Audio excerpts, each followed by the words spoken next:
The craftspeople restoring our 1858 Steinway Square, the three men had all worked at Steinway for more than 35 years each. Their combined work experience at Steinway thus is well over 100 years. In talking to Stefan and Rudy and Franz, I discovered that these three men had carpooled from Long Island to the Steinway factory in Queens together for a good part of those 35 years, and we're now back together again, carpooling, coming in on Wednesday mornings to restore this piano.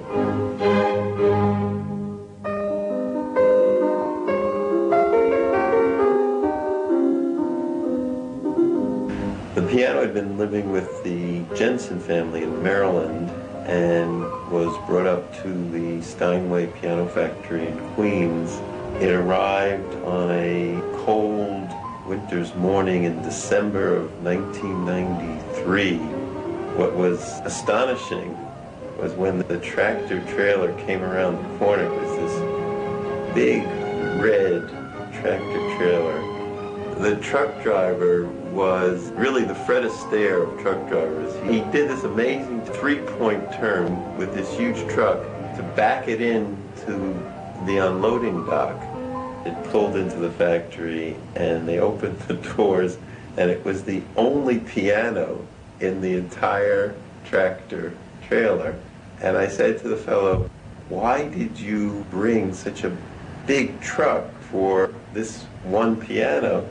And he said, "Well, I heard you were making a movie, so I wanted to bring a big truck, and I brought a red one so that you'd notice it." We brought the piano out of the truck and unwrapped it. It felt like it was Christmas, unwrapping this piano. It was a very exciting moment for me to finally see this piano, which I'd been really just reading about through letters and through correspondence. And then we took the piano upstairs, and Bill Hughes Jr., who is the head of Steinway's restoration department, went over the piano to see just how much work was involved. Bill is an interesting fellow. His father, Bill Hughes, worked for Steinway and is the head of the union, and his grandfather worked for Steinway and was a blind tuner for Steinway and Sons. Being blind was, in terms of the profession of tuners, was not unusual. Many tuners at Steinway and other piano factories were blind. But Bill is the third generation, the Hughes family working for Steinway. Every Steinway piano has a number. This piano's number is 2166. It means that this is the 2,166th Steinway piano made by the Steinway family.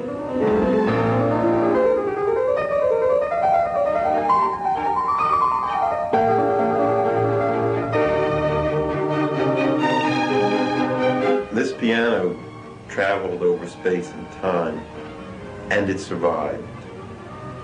It's made in New York City in 1858, shipped to Louisville, Kentucky in 1859 to a Steinway piano dealer, and then is sold to the Hutchins family, and the Hutchins family really have the piano the longest. I don't know how many generations have the piano, but it's handed down to Miss Gertrude and Miss Edna, who are sisters who never marry.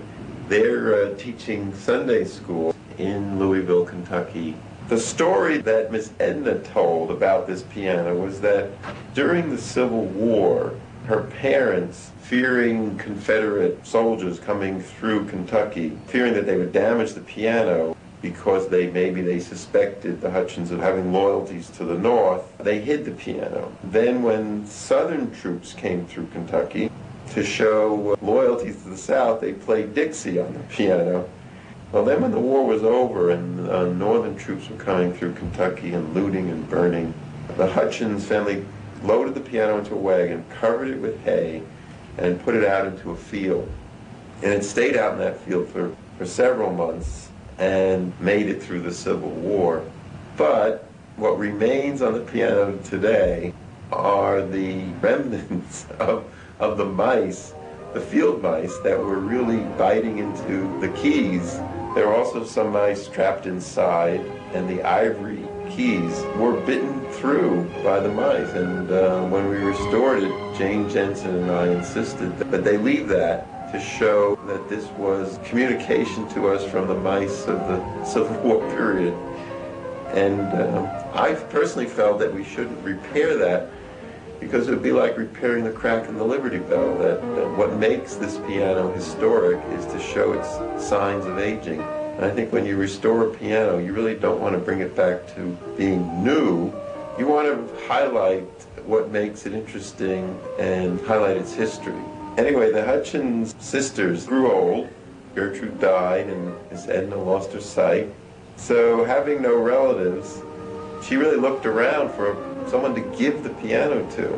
And she had become quite friendly with the Jensen family, and Sergeant Carl Jensen, who was stationed in Fort Knox, had a daughter, Jane Jensen, and either Miss Gertrude or Miss Edna or both were her Sunday school teachers.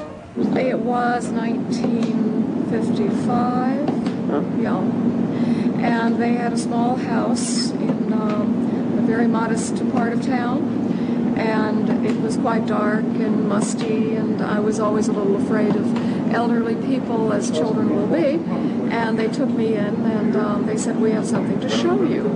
And took me to the parlor, which was quite dark. It was heavy, curtains were drawn, and this big, gigantic thing in the corner was covered in a tapestry with fringe all along the edges.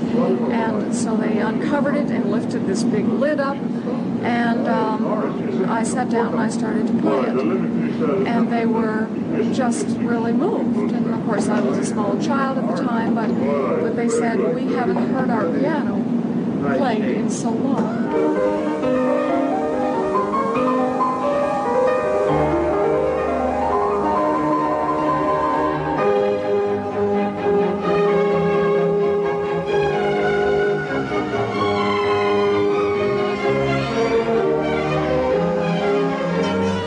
Franz worked on the interior of the piano, and Rudy and Stefan worked on the exterior of the piano. 90% of the work was woodworking. As with all pianos, most of it was cabinetry. And that's what Franz and Stefan and Rudy were so good at. Watching them work together, you realize that these three men had been craftsmen for a long time. Most of their communication was nonverbal.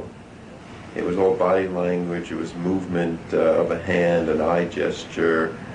There was no script, there was no plan, there was no you do this, I do that.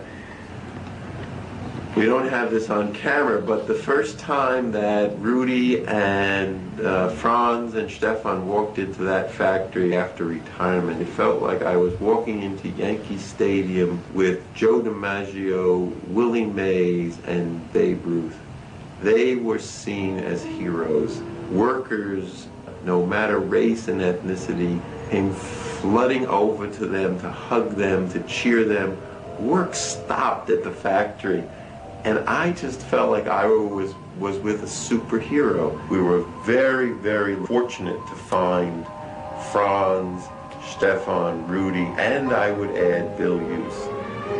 It was really just being very lucky to find these craftspeople who loved their work and who were willing to give their time on a volunteer basis just to restore this piano so that one day they could look at it and say, I brought that back to life.